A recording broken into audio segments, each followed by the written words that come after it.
Ahí estaría. Bueno, hoy vamos a ver lo que es contratos de consumo. Vamos a hacer hincapié en lo que sería la relación de consumo y el contrato de consumo. Vamos a partir de este tema porque en la plataforma está lo que sería el trabajo práctico que hay que desarrollar. Este trabajo práctico ya está, obviamente están subidas todas las consignas ahí en la plataforma y va a ser sobre este tema. Va a consistir en lo que sería una pregunta teórica y posteriormente se va a desarrollar lo que hace a dos casos prácticos en los cuales van a tener que analizar si se aplica o no lo que sería el contrato de consumo, o sea, la relación de consumo, si hay o no, para hacer lugar a la pretensión de una de las partes o al asesoramiento jurídico. Cualquier cosa, ahí también las preguntas las pueden hacer por cualquier duda que tuvieran en el foro, y bueno, le vamos a responder con las doctoras integrantes de la cátedra. Bueno, vamos a dar inicio. Y también les quería comentar de que posteriormente voy a subir o vamos a subir una presentación en la plataforma sobre el tema de hoy. Bueno, primero vamos a partir entonces de la idea de lo que es la relación de consumo. La relación de consumo es el vínculo jurídico existente entre dos polos. Por un lado vamos a tener al proveedor y por otro lado vamos a tener al consumidor. Ese concepto sobre la relación de consumo surge del Código Civil Comercial en el artículo 1092 y a su vez también lo encontramos en el artículo 3 de la Ley 24240, la Ley de Defensa del Consumidor. Entonces, nosotros vamos a tener en el vínculo jurídico lo que sería dos polos. En una parte vamos a tener al consumidor, que sería la parte débil de la relación, y por otro lado vamos a tener al proveedor de bienes o servicios, que se entiende obviamente en una presunción que es la parte fuerte. Ahora, con respecto a ello vamos a decir de que el consumidor, o sea, si nos ubicamos en el polo del consumidor, este puede ser definido como toda persona humana o jurídica que adquiere o utiliza bienes o servicios en forma gratuita u onerosa. Y ese uso que le da a esos bienes o servicios es como destinatario final, es decir, que lo va a utilizar para satisfacer necesidades propias. Además de satisfacer necesidades propias, va a poder satisfacer necesidades de su grupo familiar o grupo social. Damos un ejemplo. Una persona compra un televisor, el televisor lo va a colocar en su sala de estar y en esa sala de estar va a tener su tiempo recreativo donde va a poder ver las noticias o cualquier tipo de programa. No solamente lo va a utilizar él en forma personal, es decir, el consumidor, la persona que lo ha comprado al televisor, sino también su grupo familiar o social cuando invita familiares, amigos, allegados o lo que fuera. Ahora, en el otro polo vamos a tener entonces al proveedor. Este proveedor también puede ser una persona tanto humana o jurídica. El Código Civil y Comercial, en su artículo 1094, cuando trata el contrato de consumo, define como aquella persona, obviamente, como mencioné hace rato, jurídica o humana, también dice empresa, pública o privada, que se dedica, o sea, lo que surge de ese artículo es que realiza una actividad en forma profesional y dice u ocasional. Es decir, que de esa forma profesional u ocasional ofrece bienes y o productos y o servicios en el mercado. Ahora, la ley 24240 cuando define al proveedor no utiliza, cuando habla de profesional, dice u ocasionalmente, la ley 24240 dice aún ocasionalmente. Porque en este caso lo que interesa es saber que el proveedor, como es la parte fuerte, se la caracteriza de esta forma dentro de la relación de consumo porque es un experto en el área de su competencia. Es decir, que la actividad comercial que desarrolla diariamente lo hace con un conocimiento detallado sobre los productos, sobre los bienes, las características de los mismos, es decir, sobre todo lo que coloca en el mercado. Ahora, también hay que tener en cuenta cuando hablamos del consumidor, como hace rato les mencionaba, que puede ser destinatario, es el destinatario final de su grupo familiar o de su grupo social cuando adquiere bienes o servicios en el mercado. También tenemos aquel sujeto que se ubica en ese polo de la relación, es decir, como consumidor, pero se le denomina consumidor expuesto. El consumidor expuesto es aquel que no forma parte de la relación directa con el proveedor, es decir, que no contrata directamente con el proveedor, sino que en ocasión de una relación jurídica adquiere bienes o servicios como consumidor final. Demos un ejemplo. Nos invitan a una fiesta, en esa fiesta nosotros consumimos no sé, sanguchitos o lo que fuera, cualquier tipo de alimento que haya en un catering, el catering que nos ofrecen en la invitación, en la reunión o en la invitación. Si bien la persona que nos invitó es aquella la cual contrató directamente con el catering, es decir, de que allí acordaron las condiciones del contrato, el pago, qué productos le iban a entregar, etcétera. Nosotros vamos, consumimos, y por más de que no contratamos directamente con la empresa que ofrece el catering, por ejemplo, nos perjudica nuestra salud, nos cae mal, estaba en mal estado, no está bien conservado. Entonces, nosotros como consumidores finales, pero consumidores expuestos, porque como consecuencia de una relación de consumo, nosotros adquirimos un producto, en este caso en forma gratuita, nos vemos perjudicados y por ende podemos iniciar una acción que encuadra obviamente en las disposiciones de la ley 24240. Ahora, bueno, sobre este tema, obviamente, cualquier duda que tengan me la pueden ir haciendo incluso en el chat, yo voy a ir leyendo y les voy respondiendo entre medio de la clase. Ahora, hay que tener en cuenta que, bueno, el proveedor, así como hablamos del consumidor, que tenemos el consumidor final o el consumidor expuesto. Y después tenemos al proveedor, que es la parte fuerte de la relación jurídica y por ende es aquel que realiza una actividad en forma profesional u ocasional, aún ocasional, de esta oferta de bienes y servicios en el mercado.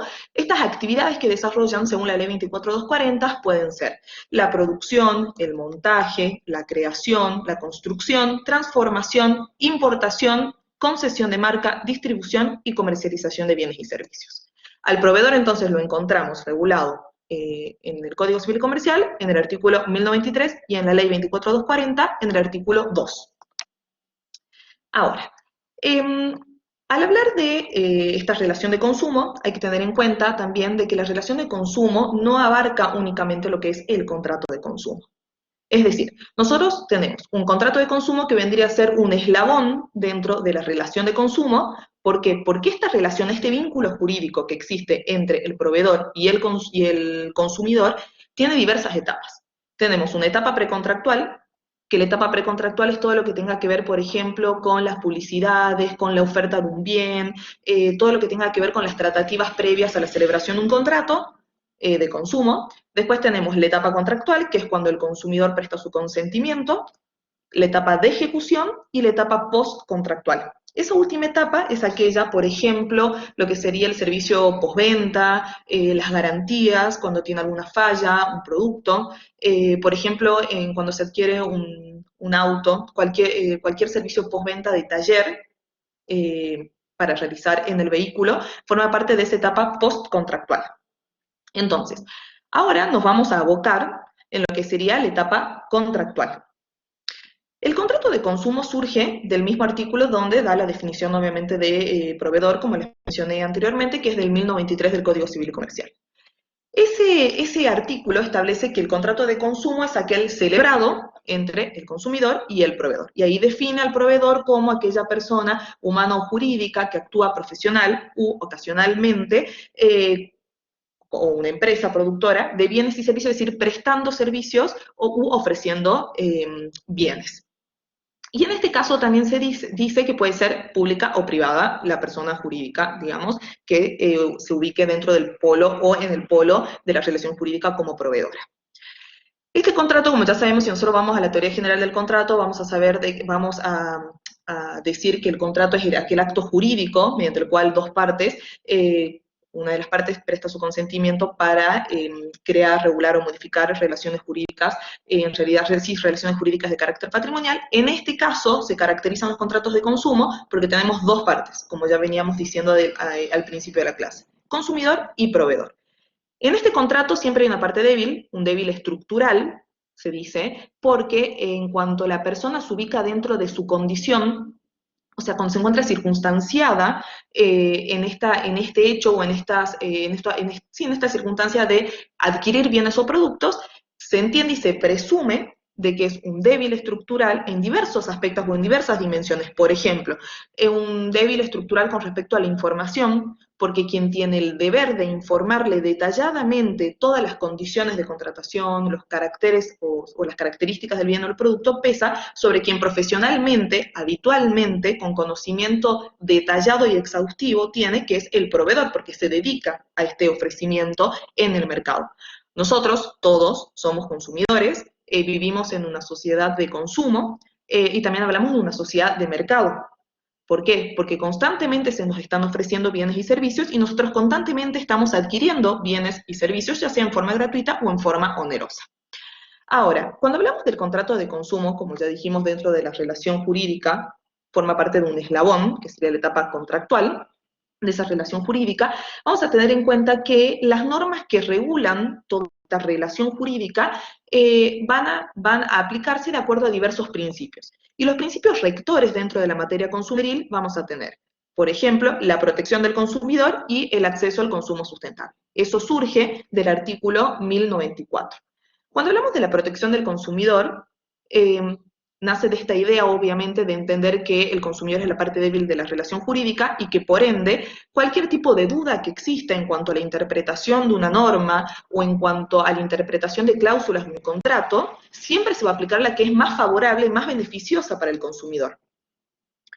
Y después, cuando hablamos del acceso al consumo sustentable, hablamos de esta idea que busca que logremos utilizar o minimizar la cantidad de recursos que vamos a usar para lograr satisfacer mayor cantidad de necesidades, mejorando nuestra calidad de vida y a su vez no solamente la nuestra, sino en miras al futuro, es decir, para las generaciones futuras. Es decir, esos son los dos principios que surgen del artículo 1094 del Código Civil y Comercial. Bueno, el 1095 habla sobre el contrato, en el contrato de consumo habla sobre las cuestiones que cualquier duda de interpretación sobre el mismo siempre se va a aplicar a aquella que fuera más beneficiosa para el consumidor.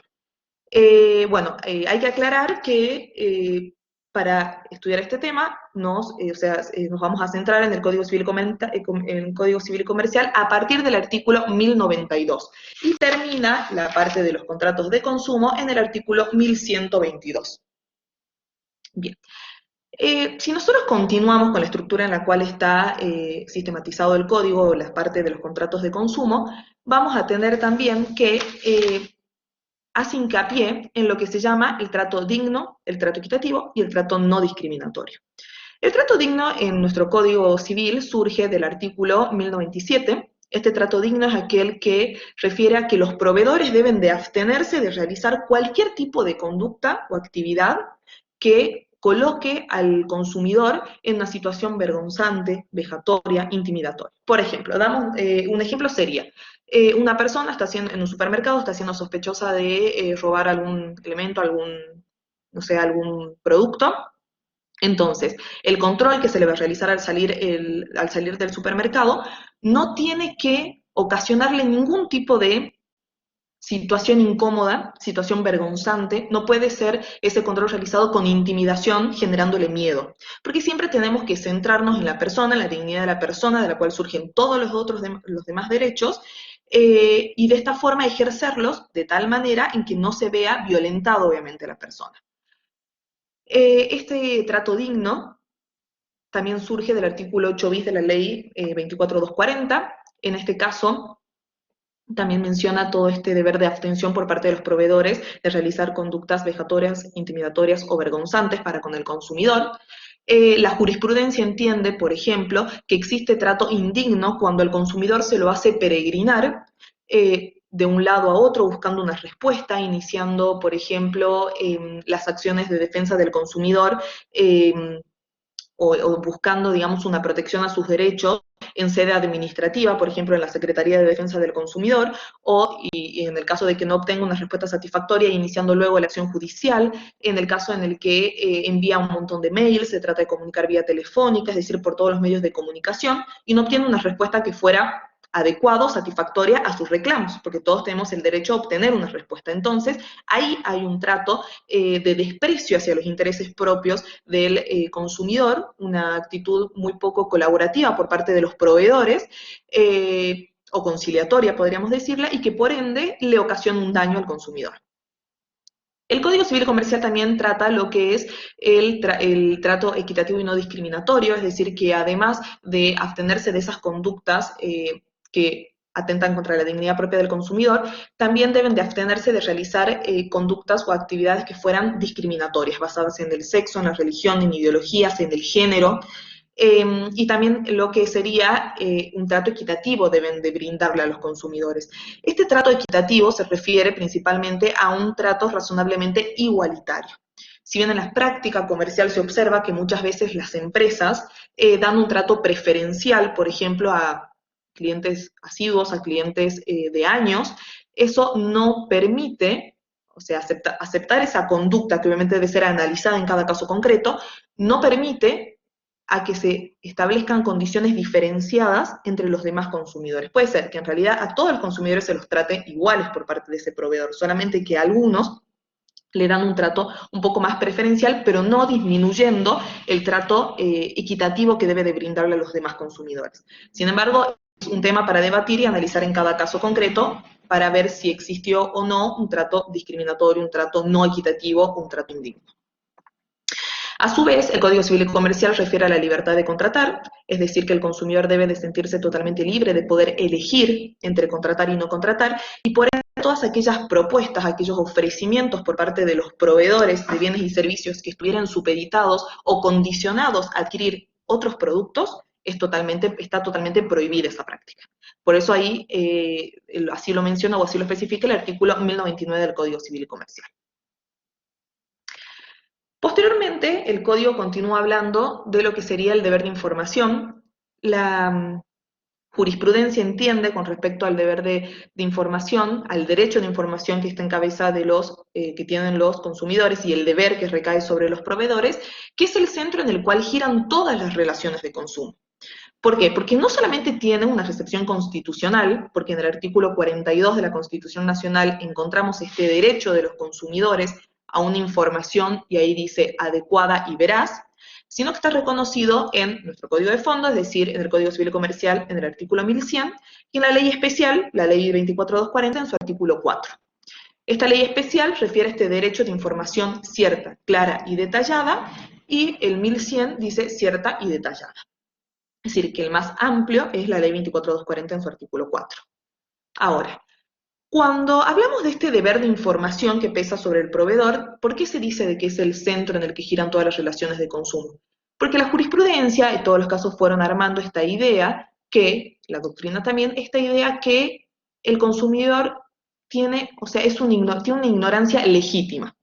Es decir, que al consumidor se le debe dar toda aquella información que fuera precisa, detallada, sobre las condiciones de contratación, sobre los caracteres del bien y del servicio, sobre todo dato que fuera relevante de un producto o de un servicio, y de esta forma esa información es lo que le va a permitir al consumidor decidir libremente, razonablemente, si realmente quiere contratar, si realmente le va a ser de utilidad y lo va a necesitar o no. Porque muchas veces se entiende que ha existido violación al deber de información por parte de los proveedores cuando el consumidor demuestra que de haber sabido ciertas condiciones, ciertas características de los productos, no hubiera contratado. Entonces ahí realmente sí existió un deber de información por parte del proveedor. Algo que está muy vinculado también con este deber de información es la publicidad. Así como yo les decía que estamos inmersos en una sociedad de consumo y en una sociedad de mercado, lo que entra en juego acá es el marketing. Y el marketing está muy vinculado a la publicidad. Y esa publicidad obviamente es aquel medio de información que está destinado, dirigido a un potencial cliente, a un potencial consumidor por parte de las empresas, en miras de lograr que analice obviamente, que el consumidor obviamente adquiera bienes y servicios. Es decir, que crea una idea, una expectativa. ¿Sí? ¿Alguna duda, alguna consulta?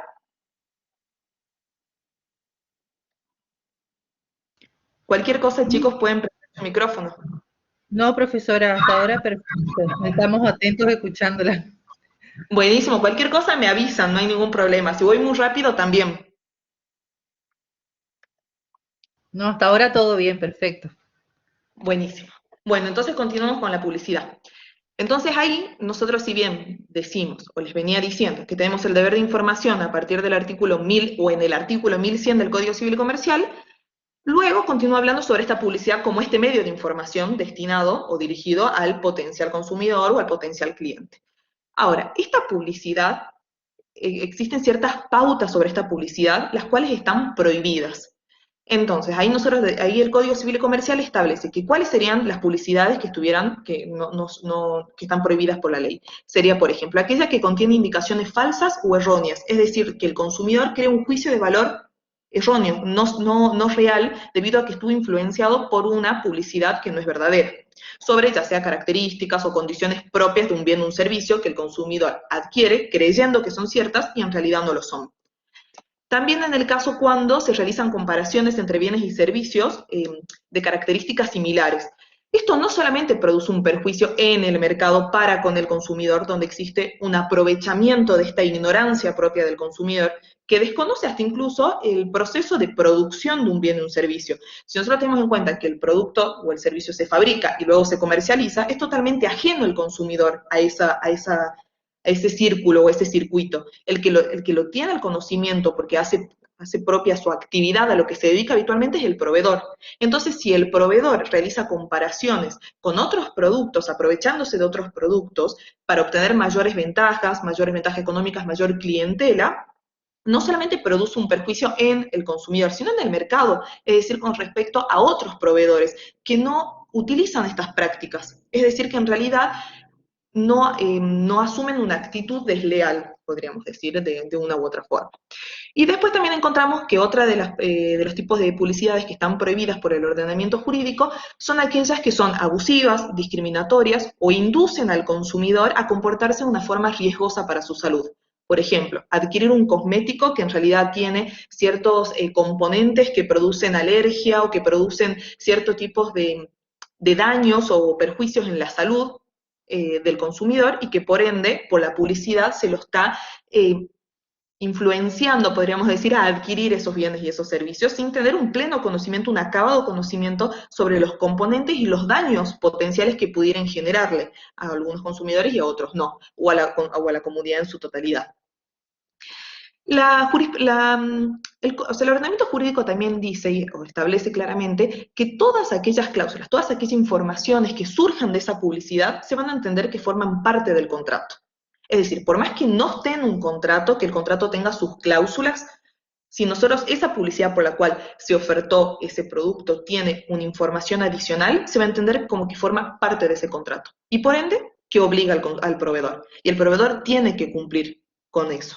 Ahora, o sea, con esa información, con esas cláusulas que surgen de la publicidad.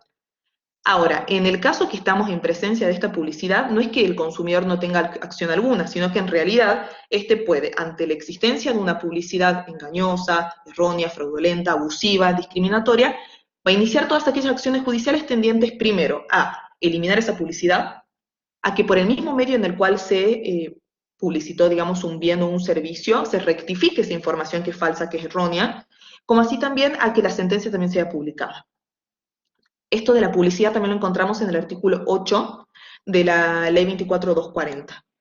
A su vez hay que tener en cuenta también que todo lo que se publicite, ya sea por cualquier tipo de medio de comunicación, obliga al proveedor.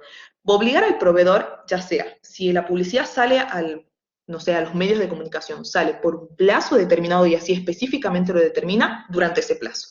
En el caso en el cual no establece un plazo, obliga al proveedor mientras esté a disposición del consumidor. Es decir, que nada se dijo cuánto va a durar. Una persona va a comprar ese producto, no sé, a un supermercado. Y al supermercado le dicen, no, ya no está esta promoción, por así decirlo.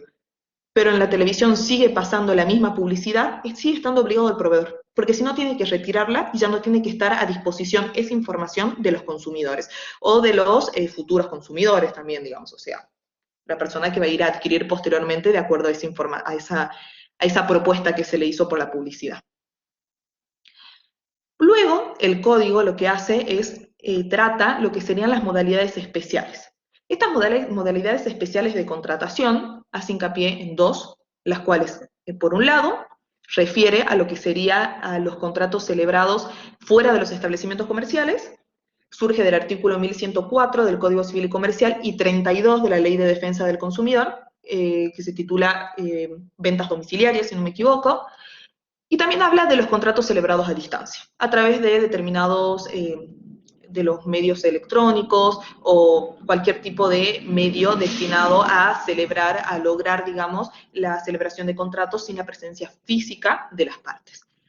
Estos contratos tienen una ventaja. La ventaja es que el consumidor no se va a desplazar. Directamente va a contratar, ya sea en el caso de los contratos celebrados fuera del establecimiento comercial, en su domicilio, en su lugar de trabajo. El código también dice cuando es convocado el consumidor para adquirir, en realidad es convocado, por ejemplo, para un premio, es para un obsequio.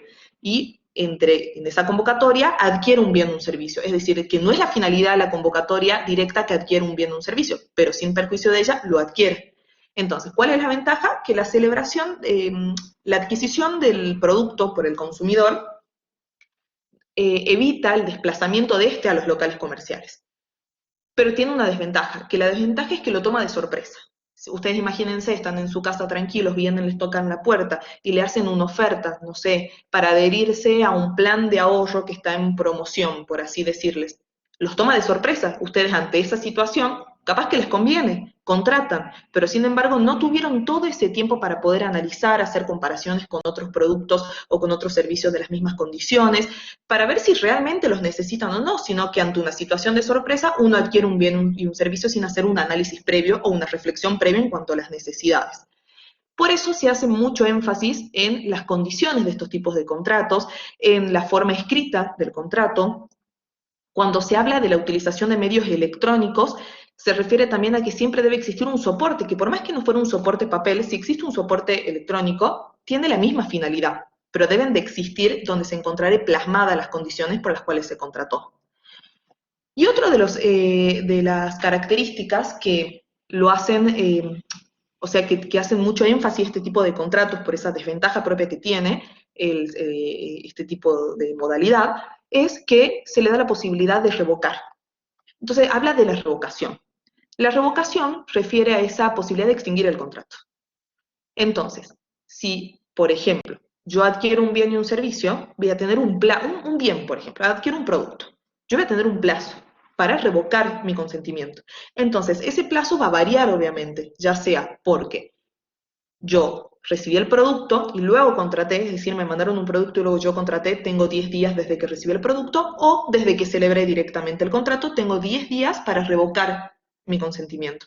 Y ahí se establecen una serie de cantidad de características de esta revocación, o podríamos decir también qué sucede en los casos cuando hay una imposibilidad de devolver un producto, si esa imposibilidad viene o no por una actuación o una actitud o un acto realizado por el propio consumidor, si el producto ha perecido, el producto o sea, en realidad, digamos, si es imposible devolver el objeto por culpa del consumidor, va a devolver, o sea, se van a devolver las prestaciones, porque obviamente se devuelve todo lo que se hubiere celebrado, es decir, que el proveedor me devolverá el dinero y yo tengo que devolverle el producto como consumidor, y en este caso nunca, por más que hubiera sido por mi culpa, nunca voy a devolver un dinero mayor, es decir, la contraprestación que fuera mayor a la que realmente yo aboné, podríamos decir, o pagué al momento de la celebración del contrato. Y también decimos de que si el producto fuera imposible devolverlo y es sin culpa, obviamente no hay nada, o sea, se devuelve el producto en las condiciones en que estuviera. Ahora, no debe existir gastos que se le impongan al consumidor, porque es abusivo y porque está prohibido, gastos que se le impongan al consumidor para realizar esa devolución de ese producto. Eso surge del artículo 1115 del Código Civil Comercial y luego también habla de las excepciones al derecho a revocar en el artículo 1116. Esto lo pueden leer también del Código Civil Comercial comentado, que está subido como bibliografía en la plataforma. Y por otro lado, también lo que desarrolla, bueno, antes de que me olvide también que es importante, es lo que se hace hincapié en lo que es el lugar de cumplimiento de estos contratos de modalidades especiales. Porque, ¿qué sucedería en el caso en el que nosotros vamos a un local y en ese local compramos, presencialmente estamos las dos partes, ahí lo celebramos el lugar de cumplimiento. En el caso en el que yo contrato en mi casa, en mi lugar de trabajo, porque se acercó un proveedor y bueno, me ofreció un producto y yo lo adquirí. ¿Dónde cumplo? ¿Dónde es el lugar del cumplimiento? El Código Civil y Comercial establece en su artículo 1109 que el lugar de cumplimiento es el lugar donde el consumidor recibió o debió recibir la prestación. Esa vendría a ser. Obviamente hablando en el caso de las jurisdicciones. Ahora, ¿qué sucedería si los contratos son celebrados a distancias por medios electrónicos con otros países? Entonces ahí nos vamos a lo que es el derecho público, el derecho internacional privado. El derecho internacional privado, en su artículo, lo pueden leer si quieren, que es el artículo 2654, establece cuál es la jurisdicción, cuál es el juez competente para entender en los contratos de consumo, obviamente estos que son celebrados con otros países. Y ahí dice, a elección del consumidor, puede ser el lugar de celebración, puede ser el domicilio del demandado, el domicilio del consumidor, entonces se establecen cuáles son las opciones por la cual, valga la redundancia, puede optar el consumidor para iniciar una acción judicial.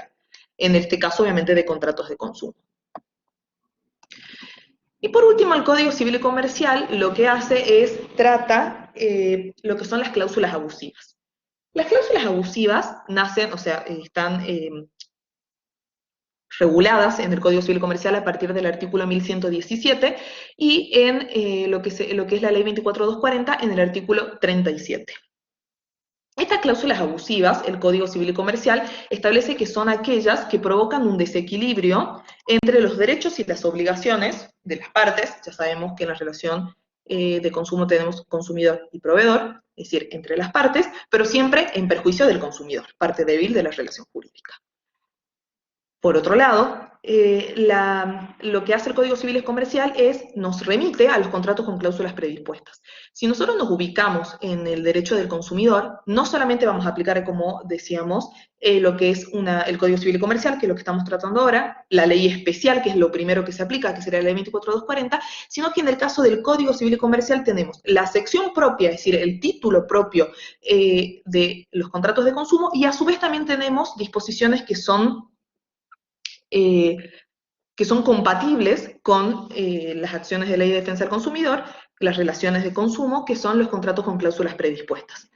Estos contratos con cláusulas predispuestas son aquellos en los cuales una de las partes, que es el predisponente, es aquel que formula las cláusulas del contrato, las condiciones de contratación. Y el adherente es aquel que, como dice la misma palabra, se adhiere, presta su consentimiento, es decir, que no participa en la redacción de las cláusulas contractuales.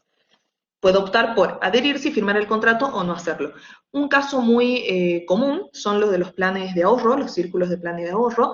Si se van a las condiciones generales, se va a ver una gran cantidad de cláusulas. Estas cláusulas son redactadas unilateralmente por parte de los proveedores, los administradores de los planes de ahorro, y el consumidor lo que hace es firmar si está de acuerdo o no. No participa en esto de que saquemos esto, pongamos aquello, qué tal si modificamos esta condición o el plazo. Únicamente opta entre las opciones que le diera el proveedor, ya sea, por ejemplo, los planes de 84 cuotas, de menores cantidades de cuotas y así. O, por ejemplo, en la financiación del vehículo, pero no forma parte en las cuotas en sí, o en la forma, o en qué cantidad de cuotas van a ser necesarias para poder licitar el vehículo, o ya sea un automotor, ya sea una moto, etc.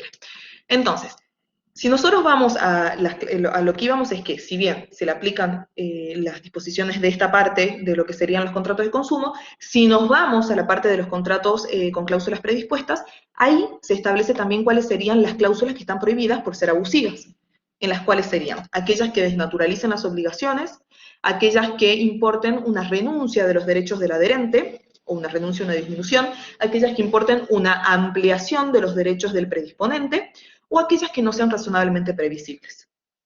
El Código Civil y Comercial, en su artículo 1119, establece que son aquellas que crean un desequilibrio significativo, es decir, en la parte de los contratos de consumo, siempre en perjuicio del consumidor, y la ley 24240, que es la ley de defensa del consumidor, es aquella que establece también lo que son las otras cláusulas, o sea, las cláusulas abusivas, y entre estas cláusulas abusivas, lo que menciona son las cláusulas que desnaturalizan las obligaciones, tal como lo dicen los de los contratos con cláusulas predispuestas, los contratos por adhesión, aquellos que limiten la responsabilidad por daños. Hay que tener en cuenta que en lo que son los contratos de consumo se aplica lo que es la responsabilidad objetiva. Es decir, que ante el incumplimiento de las disposiciones de la Ley 24240, del Código Civil y Comercial, no es necesario demostrar un factor de atribución, culpa o dolo. Por el solo hecho de que el proveedor haya incumplido las disposiciones o sus obligaciones, por ese mismo hecho responde. Entonces, todas aquellas cláusulas que limiten esa responsabilidad por daño son abusivas. Las que importen una renuncia, una restricción de los derechos del consumidor, tal como dije con respecto a lo de los contratos con cláusulas predispuestas, las que amplían los derechos del proveedor, igual que dije anteriormente, y las que establezcan la inversión de la carga de la prueba. Con respecto a esto, otra de las cuestiones características de lo que serían las acciones de defensa del consumidor es lo que se denomina la carga dinámica de la prueba. Surge del artículo 53 de la Ley de Defensa del Consumidor, la 24240. Si nosotros vamos a la teoría del derecho civil, la teoría general, en los procesos civiles se parte de la idea de la carga de la prueba. La carga de la prueba es aquella que dice que cada una de las partes tiene la carga, es decir, el imperativo del propio interés, de demostrar la veracidad de los hechos alegados, ya sea en la pretensión por parte del actor, los actores, la actora, o a su defensa. Es decir, que la parte demandada es aquella que tiene que aportar todos aquellos medios probatorios para demostrar la veracidad de sus dichos y obviamente contrarrestarlas de la contraria. Entonces cada una tiene la carga en su cabeza de demostrar los dichos que alega y que se encuentran obviamente en choque o que están siendo controvertidos dentro de un proceso judicial. En las acciones de ley de defensa del consumidor, en todos estos juicios sumarísimos del consumidor, nos topamos con lo que se denomina la carga dinámica de la prueba. Entonces, mientras que en la teoría general tenemos en los procesos, digamos, ordinarios, sumarios, de otras naturalezas que no fueran de acción de ley del consumidor, tenemos la carga de la prueba, en este caso vamos a tener la carga dinámica de la prueba en las acciones de ley. Esta carga dinámica de la prueba es la que dice que el proveedor al encontrarse en mejores condiciones, es decir, por su posición dominante, por su mejor posicionamiento, por tener un conocimiento acabado, detallado, específico sobre el bien, sobre el servicio, porque lo fabricó, porque lo pone en el mercado, porque forma parte de todo el círculo económico del producto hasta que llega al consumidor final, es el proveedor. Entonces el proveedor debe de prestar su colaboración para esclarecer la verdad de los hechos. Es decir, que pesa sobre el proveedor la carga de demostrar los hechos reales que han sucedido en la causa que está demandando el consumidor. Eso no quiere decir de que el consumidor no tiene que probar nada. El consumidor también va a probar lo que está alegando, es más, hace su pretensión. Pero donde recae en cabeza la carga de probarlo en estos procesos es el proveedor por ser la parte fuerte de la relación contractual, como lo decíamos al principio de la clase, que les mencionaba que el consumidor nos encontramos ante un débil estructural, es decir, que estructuralmente se encuentra en un desequilibrio para con el proveedor, que es el otro polo de la relación. Entonces, a lo que íbamos con esto es que si tenemos las cláusulas abusivas, una cláusula abusiva va a ser aquella que establezca la inversión de la carga de la prueba, la que diga, ante un juicio va a caer sobre el consumidor demostrar la totalidad de los hechos, cuando en realidad en este tipo de juicios se aplica en la naturaleza de estos juicios, se aplica la carga dinámica de la prueba. Bueno, nada, acá lo que interesa, sí, para hacer porque ahí terminaría, a ver qué más. Bueno, lo que interesa también acá en cuanto a las cláusulas abusivas es que se puede declarar la nulidad total o parcial del contrato. Puede suceder que ciertas cláusulas sean abusivas y otras cláusulas no. Y que sin esas cláusulas abusivas, las demás cláusulas puedan subsistir. Por ende, el contrato subsiste. En el caso que sin esas cláusulas abusivas no puedan subsistir las otras cláusulas, se declara la nulidad total del contrato. Sin embargo, el juez tiene el deber, en cuanto fuera posible, obviamente, de integrar esas cláusulas, es decir, al declarar la nulidad de las cláusulas abusivas, integrarlas con cláusulas que no lo fueran, para que cumpla la finalidad directa por la cual fue celebrado, obviamente, el contrato. Por más de que esas cláusulas fueran aprobadas por la autoridad administrativa, igualmente el juez debe de realizar un control sobre las mismas.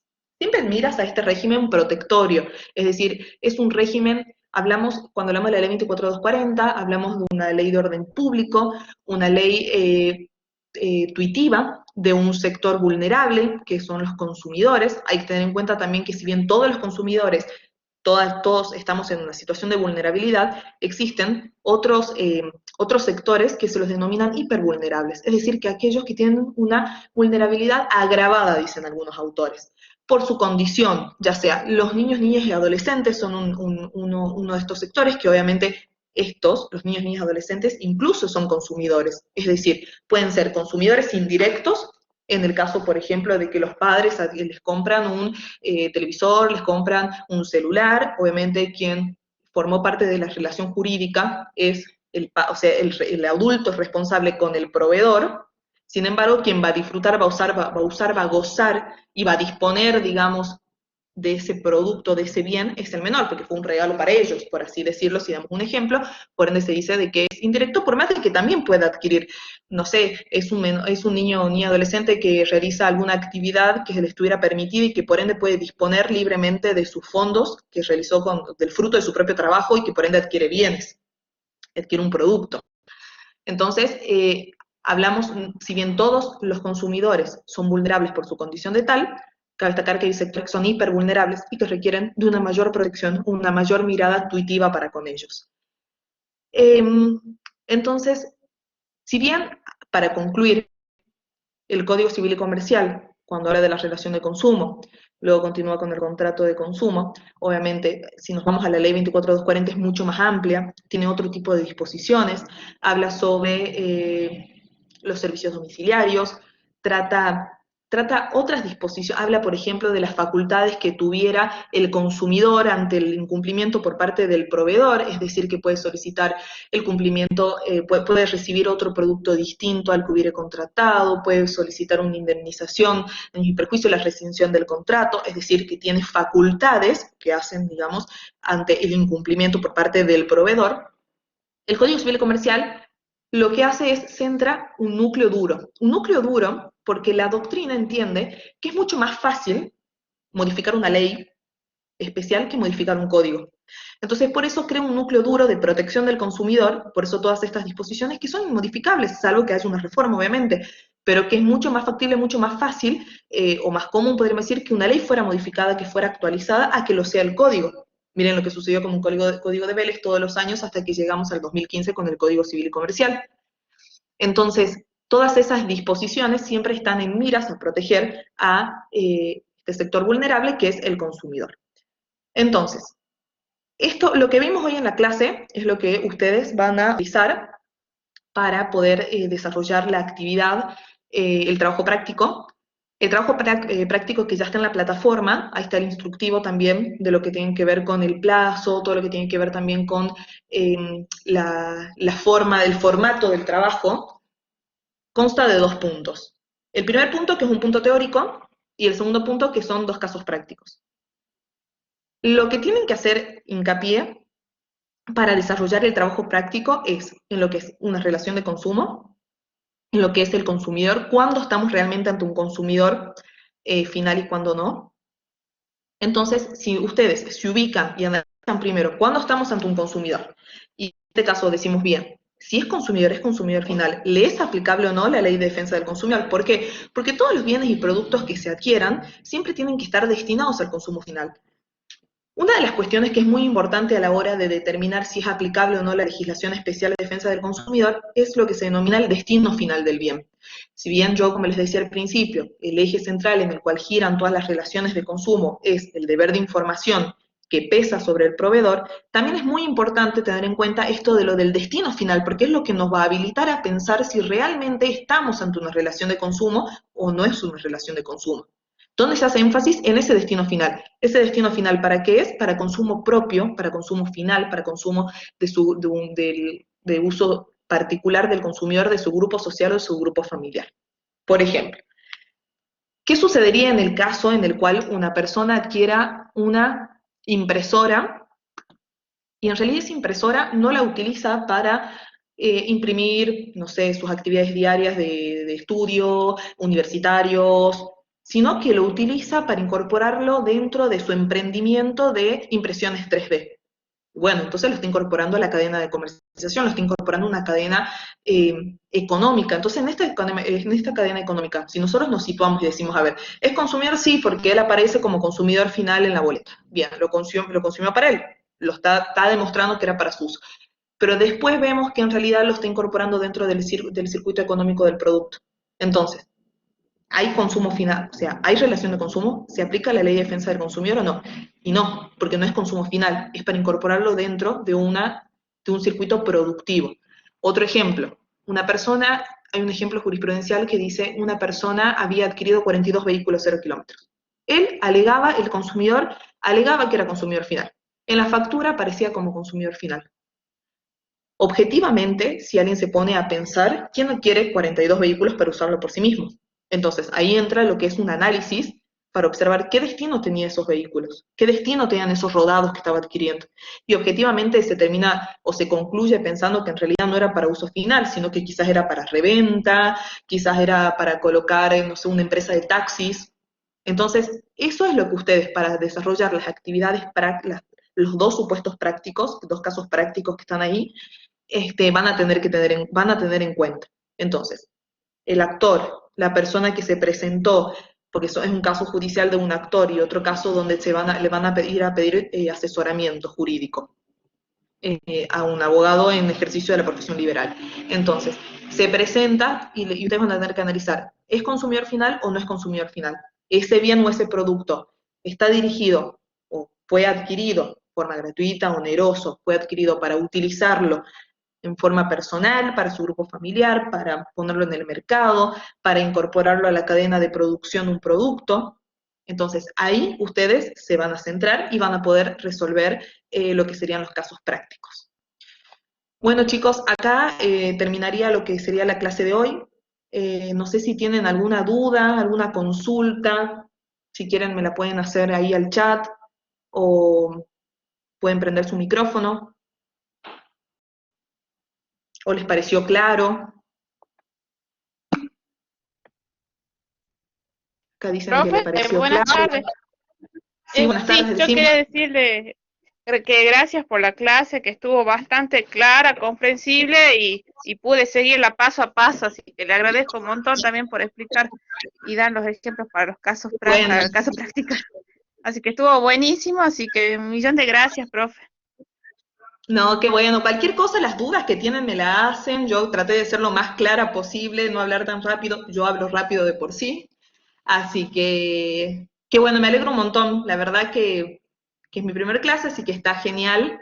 A ver qué más dicen. Excelente y clarísima. Sí, profe, Bueno, así que súper agradecida de parte de todos. qué bueno, me alegro un montón. Y bueno, chicos, ahí hagan el trabajo práctico que ya está subido, ahora que les explicaba lo de los casos prácticos. Hagan el trabajo práctico cuando puedan, cuando tengan su disponibilidad, ahí está el plazo para la entrega.